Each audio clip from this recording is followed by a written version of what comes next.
Ngayon, mas gutom ang mundo sa enerhiya kaysa dati. Habang tumataas ang demand at nag-uunahan ang mga bansa na iwasan ang fossil fuels, naghahanap ang mga innovator ng mga bagong paraan para makalika ng malinis na enerhiya. Sa Intersolar Europe, isang pangunahing solar energy exhibit, ipinapakita ng mga kumpanya ang teknolohiyang inaasahan nilang magiging susi sa hinaharap na enerhiya. Ang Israeli firm na Apollo Power ay naniniwalang hindi malalaking solar farm ang sagot, kundi solar panel na pwedeng ilagay kahit saan. Kasama ko ngayon ang CEO ng Apollo Power, si Oded Rosenberg. Oded, maraming salamat sa pagsama mo sa akin ngayon. Bago ang conference, pag-usapan muna natin ang inyong kumpanya. Flexible at magaan ang inyong mga panel. Bakit malaking bentahe ito sa solar industry? Kumusta? Salamat sa pag-imbita. Nandito ako ngayon sa Intersolar Munich. Yan yung sabi mo, isa ito sa pinakamalaking solar energy conference sa mundo. Mahigit 100,000 kalahok ang narito at mahigit 2,000 na kumpanya ang nagpapakita ng kanilang teknolohiya sa buong mundo. Kaya ang aming kumpanya ay may mahusay na solusyon gamit ang flexible at magaan na solar panel. Kailangan mo maintindihan na karamihan sa mga solar energy farm ay nagsisimula sa mabibigat, matitindi at magastos na konstruksyon para masuportahan ang mga glass solar panel. Dahil sa aming solusyon at teknolohiya, di mo na kailangan ng ganitong konstruksyon. Bukod pa rito, maraming mga gusali, mga sports stadium at maraming lumang gusali, pati na rin mga bagong gusali na hindi kayang buhatin ang bigat ng karaniwang solar panel. Alam mo ba kung gaano kabigat ang karaniwang solar panel? Hindi ko alam, hindi. Hindi mo alam, nasa 30 hanggang 40 kilo yan. 30 hanggang 40 kilo. Isipin mo yung mga lumang telebisyon na kailangan mo tang mag-imbita ng karpintero para suportahan yung telebisyon.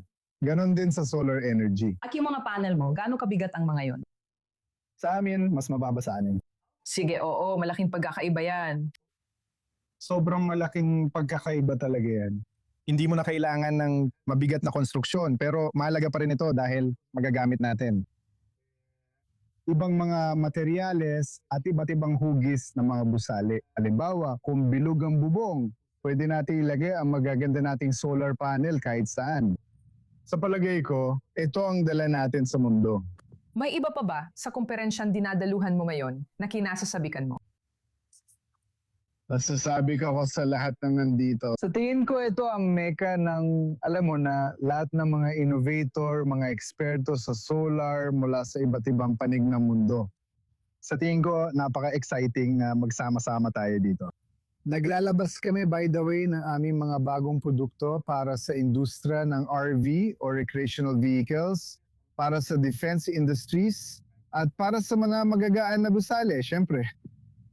Ang galing. Isang tanong lang bago ka namin pakawalan. Pakiramdam mo ba may pagkakaiba sa pagtrato sa inyong kumpanya? O sa iba pang mga kumpanyang Israeli na kasali?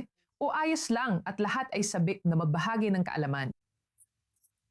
Una, hindi namin tinag-uusapan ng politika. Nandito kami para sa solar energy lang. Wala rin akong kasama at walang nabanggit tungkol sa politika ngayon. Sa tingin ko, nagmamanufacture kami sa Israel sa totoo lang. Kami lang ang tanging gumagawa ng solar panels sa Israel. At malaking advantage ito dahil sinusubukan ng Europa at Estados Unidos na hadlangan ng industriya ng solar panel mula sa China.